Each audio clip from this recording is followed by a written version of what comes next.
بسم اللہ الرحمن الرحیم۔ السلام علیکم ناظرین، یزید کی قبر کو کیوں کھولا گیا؟ یزید کی قبر کو کب اور کس نے کھدوایا؟ آخر اس واقعے کی اصل وجہ کیا تھی؟ یہ واقعہ یزید کی وفات کے کتنے عرصے بعد پیش آیا؟ ناظرین، یزید نے اپنی زندگی میں ہی اپنے بیٹے معاویہ کو اپنا جانشین مقرر کر دیا تھا۔ یزید کے کل 12 بیٹے اور 5 بیٹیاں تھیں، لیکن اس کو اپنے بیٹے معاویہ سے بے پناہ پیار تھا۔ اس کی تعلیم و تربیت بھی یزید نے شہزادوں کی طرح کی تھی۔ یزید چاہتا تھا کہ اس کا یہ بیٹا اس کا حقیقی جانشین بنے۔ یزید نے حکومت سنبھالتے ہی اپنے 2 بیٹوں خالد اور معاویہ کو اس وقت کے بہترین استاد عمر المقصوص کے مکتب میں 3 سال کے لیے بھیج دیا۔ شیخ عمر المقصوص بھی جانتے تھے کہ یزید کا جانشین معاویہ ہی ہے، اس لیے انہوں نے اس کی تربیت پر خوب محنت کی۔ 61 ہجری میں جب واقعہ کربلا پیش آیا تو شیخ المقصوص کو بہت تکلیف پہنچی، کیونکہ آپ کا دل محب اہل بیت سے تڑپتا تھا۔ اس لیے آپ نے یزید کے ان دونوں بیٹوں کو عظمت اہل بیت سے خوب روشناس کروایا۔ ایک طرف کربلا کا واقعہ پیش آیا اور جگہ جگہ یزید کے خلاف بغاوت اٹھنے لگی، دوسری طرف معاویہ جو یزید کا جانشین تھا اس کی تربیت ایک سچے عاشق رسول کر رہے تھے۔ واقعہ کربلا کے تیسرے سال 683 عیسوی میں یزید عبرتناک موت سے دوچار ہوا تو معاویہ ابن یزید تخت نشین ہوا، تو استاد محترم کی محنت رنگ لائی۔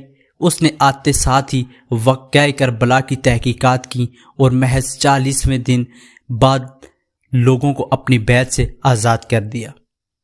ناظرین گرامی، بعض روایات میں آتا ہے معاویہ ابن یزید نے 3 ماہ تک حکومت کی۔ 20 سال کی عمر جوانی کا ایسا دور ہے کہ جب انسانی خواہشات کی منہ زور عروج پر ہوتی ہے۔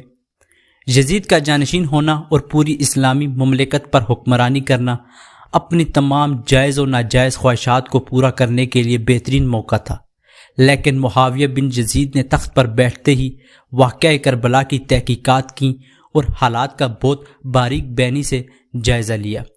جب اس نے دیکھا کہ میرے باپ نے اسلام اور مسلمانوں کو کس قدر عظیم نقصان پہنچایا ہے تو اس نے محسوس کیا کہ وہ ایک دوراہے پر کھڑا ہے کہ حکومت کی بھاگ دوڑ تھامے رہے اور ظلم و ستم اور عیش و عشرت کا بازار گرم رکھے، یا تخت و تاج کو چھوڑ دے اور اپنے آپ کو ان ہولناک گناہوں اور ان کے دردناک عذاب سے دور رکھے۔ بالآخر اس نے فیصلہ کر ہی لیا۔ اس کا فیصلہ ان سچی تعلیمات اور اس ایمان کے طفیل ہی ممکن ہوا جو اس کے رگ و پے میں شامل ہو چکا تھا۔ اس نے ایک عزم راسخ کے ساتھ حکومت کے عہدیداروں اور عوام کو مسجد میں جمع کیا اور پھر خود منبر پر جا بیٹھا۔ اس نے اپنی تقریر میں سب سے پہلے خدا کی حمد اور اس کے بعد رسول اللہ صلی اللہ علیہ وآلہ وسلم پر درود بھیجا، اور پھر وہ یوں کہنے لگا: میرے باپ یزید کو جب حکومت ملی تو وہ اپنے اعمال اور بد کرداری کی وجہ سے ہرگز اس کا اہل نہیں تھا، لیکن وہ بھی اس پر قابض رہا اور اس کا نفس اس سے بدترین کاموں کی ترغیب دیتا رہا۔ وہ اپنے برے کاموں پر بھی فخر کرتا تھا اور اس نے خدا کی بتائی ہوئی حدود سے تجاوز کیا۔ رسول اللہ صلی اللہ علیہ وآلہ وسلم کی اولاد پر اس نے بدترین مظالم ڈھائے، لیکن اس کی حکومت کی مدت بہت ہی تھوڑی تھی اور بہت جلد اس کی شرمناک زندگی کا خاتمہ ہو گیا، اور آج وہ اپنے اعمال کے حساب و کتاب میں الجھا ہوا ہوگا۔ ناظرین گرامی، جب معاویہ بن یزید کی بات جہاں تک پہنچی تو اس کا گلا رک گیا۔ کافی دیر وہ بلند آواز میں روتا رہا اور اس کے بعد وہ دوبارہ لوگوں سے ہم کلام ہوا اور اس نے کہا: اے لوگو، میں تمہارے گناہوں کا بوجھ اپنے کندھوں پر نہیں اٹھا سکتا اور نہ تمہاری دوستی کا توق اپنے گلے میں ڈالوں گا۔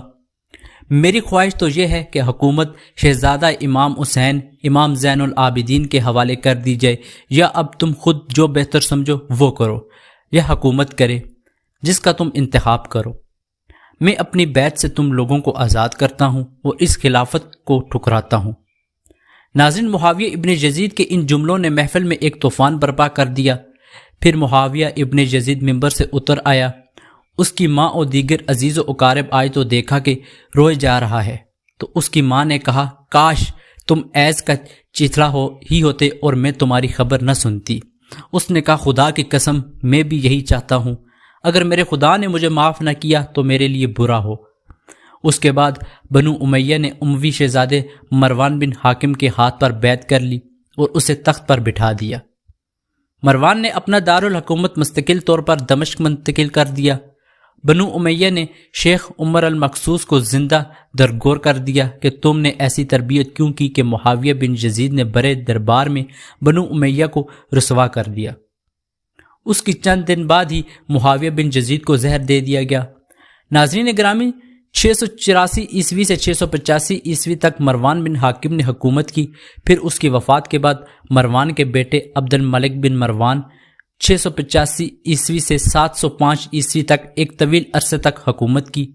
پھر 705 عیسوی سے 715 عیسوی تک عبد الملک کے بیٹے ولید نے حکومت کی۔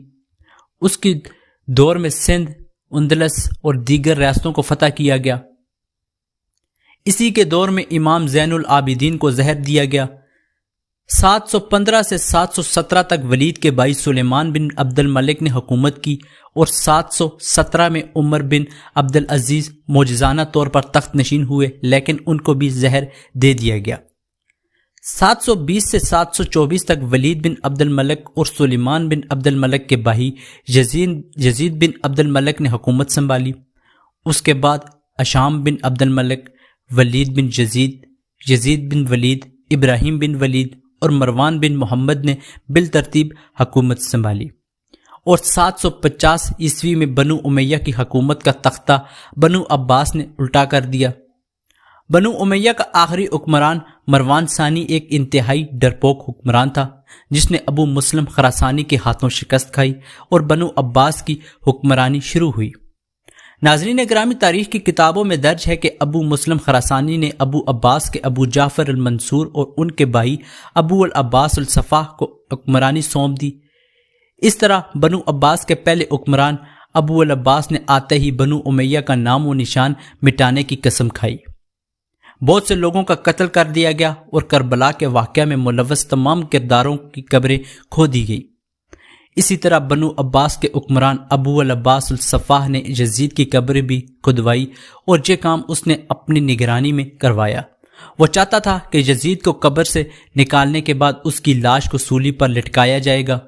چنانچہ یزید کی وفات کے 65 سال بعد اس کی قبر کو اس وقت کے حکمران ابو جعفر اور ابو العباس کی نگرانی میں کھدوایا گیا۔ جب قبر کو کھولا گیا تو سب یہ دیکھ کر حیران رہ گئے کہ اس میں لکڑیوں کی راکھ، بدصورت کتے اور ایک ازدہا کی سوا کچھ نہ تھا۔ اللہ پاک ہم سب کو اہل بیت سے محبت و عقیدت رکھنے کی توفیق دے اور محمد مصطفیٰ صلی اللہ علیہ وآلہ وسلم کے بتائے گئے راستے پر چلنے کی توفیق دے، آمین ثم آمین یا رب العالمین۔ امید ہے کہ آپ کو ہماری آج کی یہ ویڈیو پسند آئی ہوگی۔ اگر آپ کو ویڈیو پسند آئی ہے تو ہمارے چینل کو سبسکرائب کرنا مت بھولیے تاکہ ہماری نئی آنے والی ویڈیوز آپ تک آسانی سے پہنچتی رہیں۔ اللہ نگہبان۔